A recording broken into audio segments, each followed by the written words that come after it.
Yes, hi.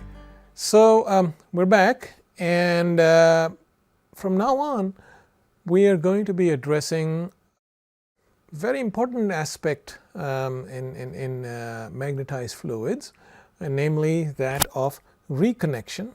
This is a phenomenon that is really outside the purview of ideal magnetohydrodynamics. Okay, so what I mean to say here is that this phenomenon of reconnection, which is essentially cut and paste of field lines, magnetic field lines. Okay, this is a non-ideal MHD.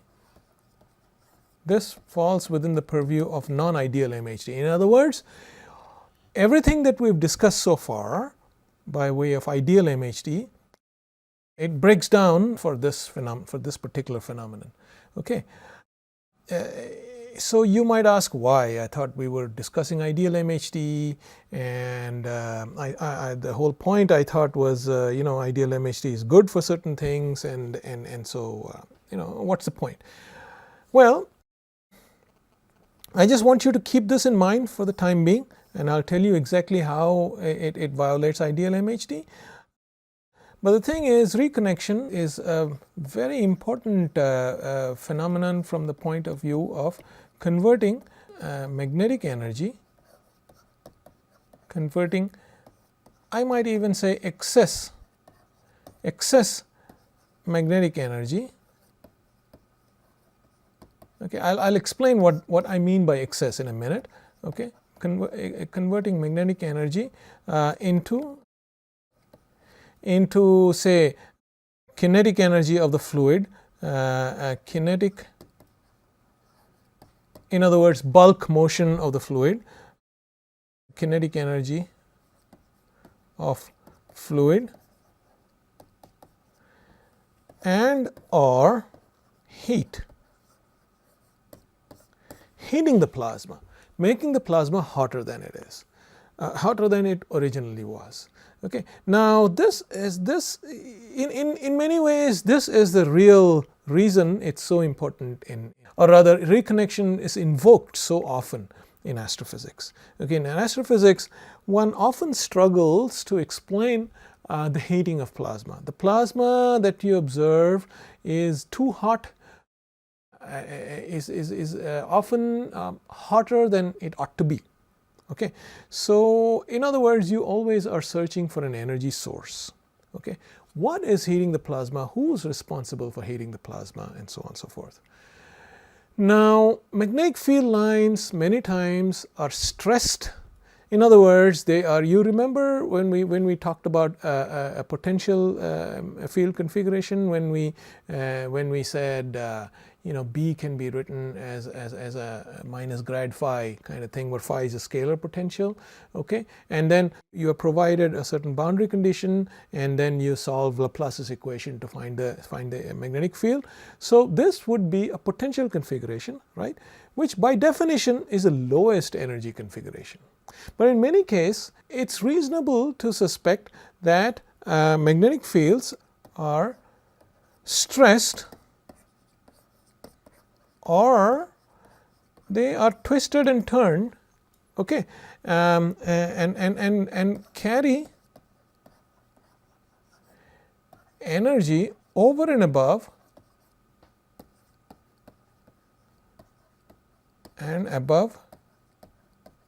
the potential configuration for any given situation. Okay, now we know that everything in nature generally likes to have the whatever there is relax to the potential configuration. If I place a pencil on the edge of this table, it tends to fall off. Okay, why? Okay, it falls off, that's one thing. That's because it's attracted by gravity, but it falls off so as to attain the lowest possible potential energy. Okay, so nature always tends to minimize energy, and the potential configuration in this case is the lowest possible energy state. So, but in many cases, there's reason to believe, in many astrophysical situations, there's reason to believe that the magnetic energy, the magnetic fields are stressed or are twisted and because of plasma motions and things like that. We will come to more specific details of this later on, but at the moment I just want to motivate the idea why we are talking about reconnection at all. So I just want to briefly motivate it before delving into the details. Okay, so the thing is, in many astrophysical situations, it's reasonable to expect that magnetic fields are quote unquote stressed, and they carry energy over and above the lowest energy configuration, which is the potential configuration. And the reconnection phenomenon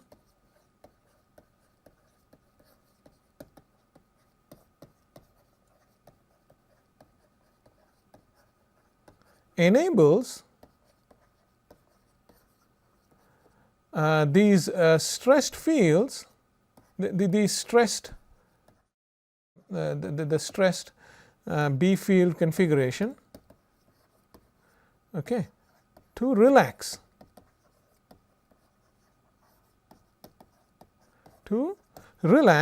in other words, come down to the potential configuration,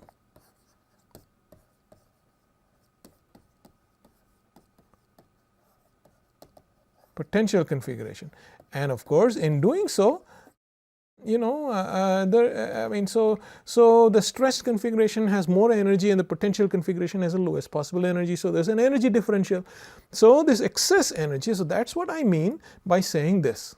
Okay, this excess magnetic energy, okay, the reconnection enables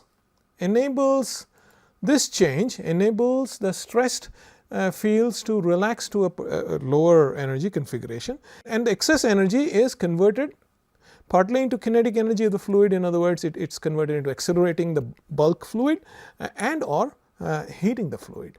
And so this is a way of heating the fluid or the plasma, I really should say. Heating the plasma. Okay, and so this is a way of explaining. Reconnection essentially is invoked as not exactly an energy source, but a via media for the energy source. The ultimate energy source is the magnetic field configuration. But how can you extract energy from the magnetic field configuration? Via this process called reconnection. So now, with that little introduction, let's now turn our attention to try to consider what reconnection really is. Okay, what is this? Now you see, from the divergence of B equals 0, which is sacrosanct, you cannot violate that. This essentially says that magnetic fields are always closed loops. Okay, you cannot cut lines like this. Not possible. Okay, they're always closed loop. Okay, but reconnection, the whole point of reconnection is there is cutting and pasting. In other words, if there is we will see this, if there are two magnetic field lines that approach like this, of course this closes back and this closes back. In other words, it's not as if this is just isolated. This closes back somewhere far away, and this also closes back very far away. Okay, if these two magnetic field lines approach each other for whatever reason, okay, it may be the fluid, as you know, in ideal MHD, and I'll tell you, I told you that this is a non-ideal MHD effect, yes, but ideal MHD is still valid in the bulk. It's only exactly where the reconnection is happening that the assumptions of ideal MHD are broken down. We will elaborate on that, on all this in a minute, okay. But so consider two oppositely directed field lines like so, which are approaching each other. Why are they approaching each other? Because the bulk fluid is telling them to do so. Okay, this would be the arrow of the bulk fluid flow. One can envisage situations where there are these oppositely directed flows, and because the bulk fluid here is flowing this way, and the bulk fluid here is flowing this way, and the magnetic fields are frozen into the fluid in the bulk. In the large scale fluid, the magnetic fields are still frozen in. Ideal MHD still holds. Okay, the magnetic fields have to obey whatever the fluid flow is telling them to. So they approach each other, and they approach each other very, very close by. And so this would be a before situation. And so what would happen afterwards is that this portion reconnects to this portion, and this portion reconnects to this portion, leading to a situation which looks like this. This was what was before, and this is what is after. Okay, this would be before and this would be after. Okay, in other words, what happened was this used to be like this and this used to be like this, but now these fields have reconnected. In other words, this field line has connected with this field line, and this field line is connected with this field line to change the configuration. Okay, so this was what it looked like before and this is what it looks like afterwards. Okay, this is a very common cartoon to illustrate the phenomenon of reconnection, but bear in mind that this is really very simplistic. This is showing something in just 2 dimensions. In reality, reconnection is a 3-dimensional phenomenon. With all those caveats, let's proceed ahead. There are several reasons reconnection is not allowed in ideal MHD. Number 1, it violates divergence of B is 0. Number 2, there is we remarked this earlier, in ideal MHD, just like there is conservation of flux, there is also a conservation of a related quantity called helicity.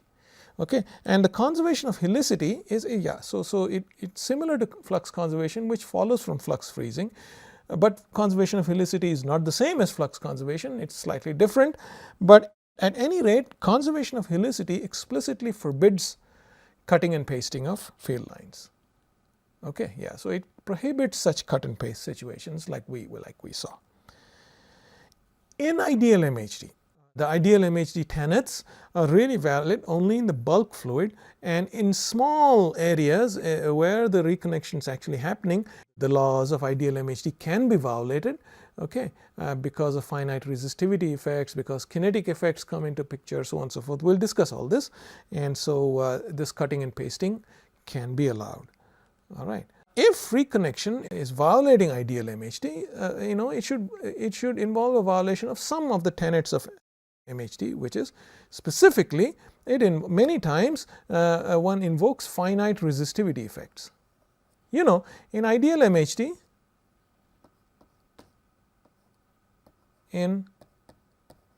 ideal MHD, resistivity tends to 0, right? So strictly speaking, it is 0, or conductivity is infinite. That's how. However, if you invoke finite resistivity effects, at least in very local situations, like where you have these 2 field lines coming very close together, at least in this diffusion region out here, if you invoke finite resistivity,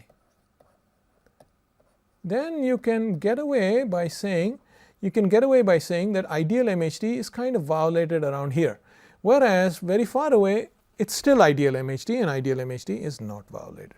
Okay, so just wanted to give you a flavor, right? So specifically finite resistivity effects are often.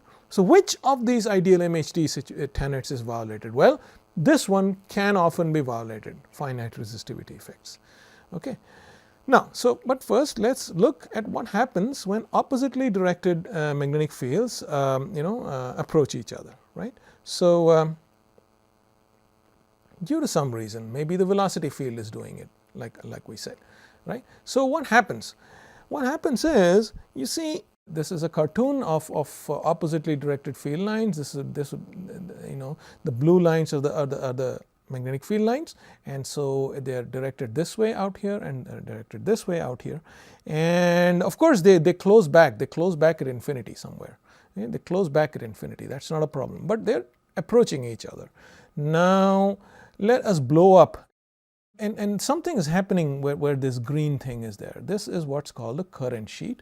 Okay, we will examine this in a bit of a detail. Let's blow this up. This small thing is blown up like this. Okay, and you see, so this is essentially where a current sheet is formed.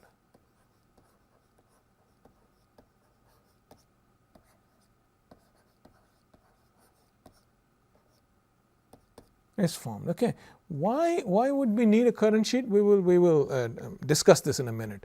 Another way of blowing this up even more is to say that, so essentially this picture is turned by 90 degrees out here. So you see, it's not as if there's an abrupt change. There's an abrupt change in the magnetic field direction between here and here. Okay, if you look at the plane, if you cut this plane, perpendicular to the plane of this screen, it starts looking like this. Okay, so the magnetic fields were originally pointing this way, and finally, after everything is over, the magnetic fields are pointing the other way, opposite way. You see, this is opposite from that. Okay, that's evident, but exactly how does this transition happen between here and here? The transition happens rather gradually. Okay, between here and here, there's a slight change in magnetic field direction, and here the change in the magnetic field direction is a little more evident, and here the magnetic field becomes almost horizontal, and here it starts rotating a little more, until by the time you come here, the magnetic field has completely flipped. It's 180 degrees out of phase from what it was here. Okay, and this entire thing, this entire region is called the current sheet. Why we call it as this funny name current sheet, I'll tell you in a minute. So you see, this thing of current sheet, this simply follows from Ampere's law. Okay, there's something about this green region which lies in between regions of oppositely directed magnetic fields, right? So which makes it look like a current sheet. Okay, so the way I would think is easiest to understand is consider the right hand rule, where you have a current loop, a magnetic field loop giving rise to a current. This would be J and this would be B. This is the magnetic field loop and this is the current. Okay, now you see, on either side, either the J might not be pointing this way, it might be pointing this way. Either way, it's a right hand rule.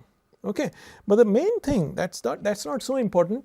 The main thing to notice is that if you project this loop on the screen, the magnetic field is in this direction here and it's in this direction here. So on either side of the current, okay, and on either side of the current, the magnetic fields are pointing in opposite direction, and that's exactly what's going on here.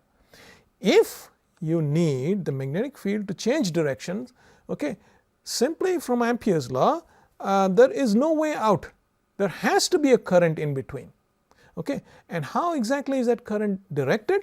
Well, in this case, the simplest way is to look at this diagram, and in this case, the current is directed either into the plane of the screen or out of the plane of the screen, depending upon how the right hand rule goes. At any rate, this green region contains currents that are perpendicular, whose direction is perpendicular to the plane of the screen. Okay, so that is why the fact that there is a current sheet follows simply from Ampere's law. Okay, follows from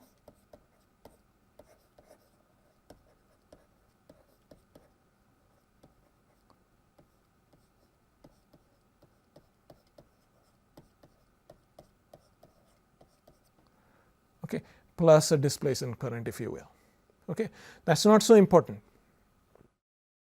You might say that you don't want to have a physical current here, you want to have a displacement current here, that's fine. Okay, it can be this kind of current, it can be this kind of current. Either way, there is a current. Okay, and that the direction of that current is perpendicular to the plane of the paper. That is it. You can either understand it this way or you can understand it in this elementary way, either way. Okay, so let us now look at a 1D picture of reconnection. So this is exactly what we had drawn earlier. So this is the before picture. Okay, so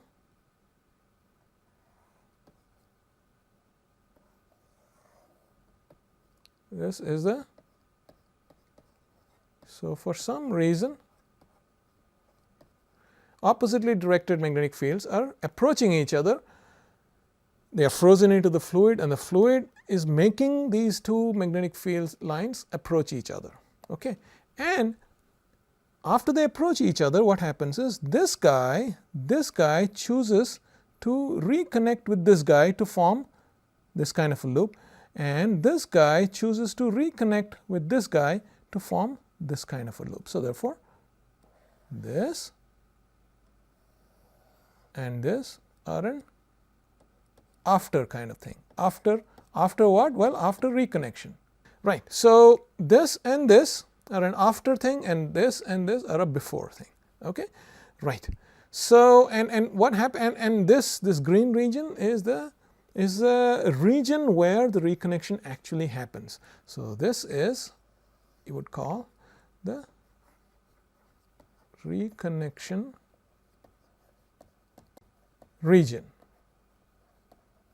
This is where the current sheet is formed and all those interesting things happen. And afterwards what happens, because this reconnection happens, they are like magnetic fields are still like rubber bands, remember, they tend to snap. They tend to snap apart in this direction, like this and like that. They tend to snap apart and they actually drive flows. These are called reconnection outflows. So, very interesting. Okay. So, and so before we delve into the specifics of reconnection, it's useful to sort of lay down some general issues. We've already discussed this, but it's good to look at it in another way. Most generally, reconnection is a matter of changes in field line topology. This is one example, but like I said in the beginning, this is just a two-dimensional cartoon, and even in two dimensions the situation can be much more complex, and in reality this thing actually happens in 3 dimensions. Like we live in 3 dimensions, obviously. So in 3 dimensions what happens is reconnection is that it's best to understand reconnection as that process which allows changes in field line topology. Okay, right. It's most simply visualized in 1D, of course, like this. It's most simply visualized in 1D with field lines, and it's actually 2 dimensions really. And so the field lines of the two sides are anti-parallel, and there's a current sheet in between, this thing that we talked about, either here or here, right? There's a current sheet in between. And as the field lines approach closer, we've said this, the current sheet gets thinner and thinner and thinner until finite resistivity effects become important at the quote unquote neutral or X point, and that is what this is. So here in the reconnection region, finite resistivity effects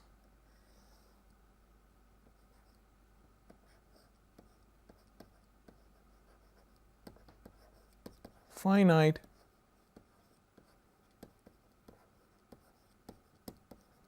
resistivity effects become important.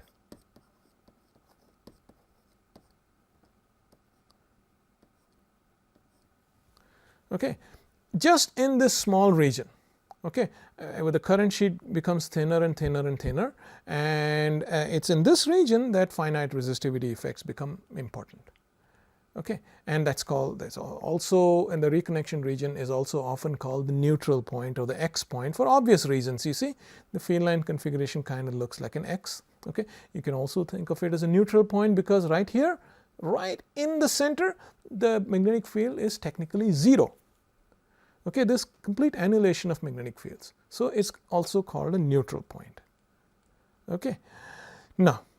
So we said finite resistivity effects become important in that thin region. So what about it? Well, because finite resistivity is not allowed in MHD, okay, in MHD technically resistivity tends to 0, right? So therefore, as a result, the ideal MHD frozen in condition does not hold anymore. You remember the frozen in condition, the fact that magnetic fields are completely frozen into the fluid, the fluid tells the magnetic fields what to do, and so on and so forth. This is a consequence, this is a direct consequence. This followed from E plus V cross B over C equals 0, you remember? So that is how we derive the Alfvén flux freezing theorem. We'll come back to that in a minute. Okay, but all of that relied on rather heavily on the fact that the resistivity was technically equal to 0. Now, if that is no longer so, Okay, the ideal MHD frozen end condition does not hold anymore, only in that local region, only in that green region, okay, at the near the X point, and cutting and pasting of field lines is allowed, like this kind of thing. This kind of cutting and pasting is allowed. Okay, and that is what. So the original configuration is altered and the new configuration kind of snaps apart. Okay, and the whole process of course has to satisfy mass conservation.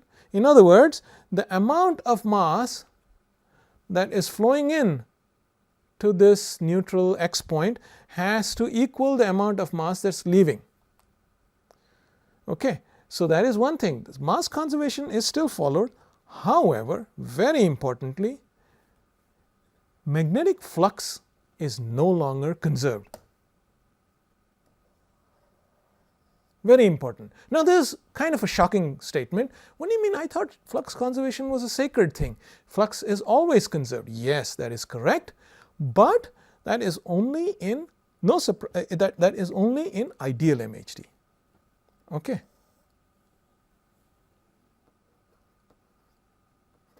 This is really no surprise, because ideal MHD is violated.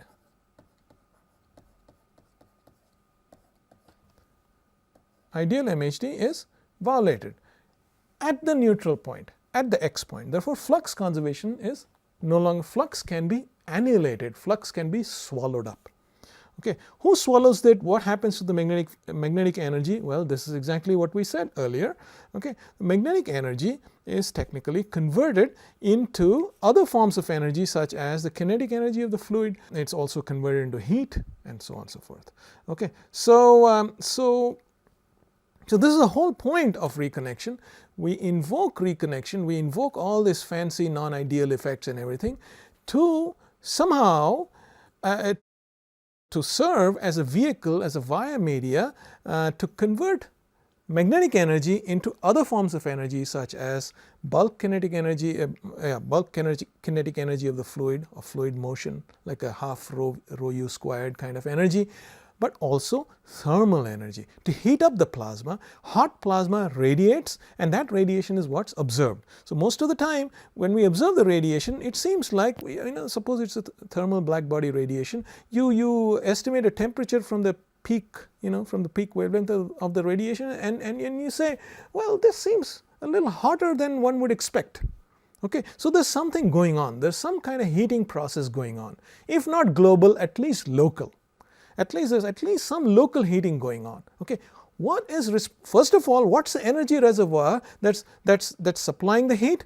Well, most likely magnetic energy. In other words, there is some way that magnetic fields are being stressed and twisted and turned, and so that they carry with them more energy than the lowest possible energy state. So that is one thing.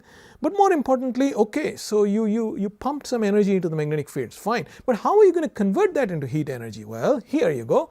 Reconnection is such a vehicle that allows conversion of magnetic energy into heat energy. You are now allowing for finite resistivity, and therefore you can think of a Ohm's law kind of thing and Joule heating sort of thing, just like an I squared R that you're familiar with. You now have a non-zero or a finite R. Okay, so we will stop here for the time being, and we will continue with more details about reconnection.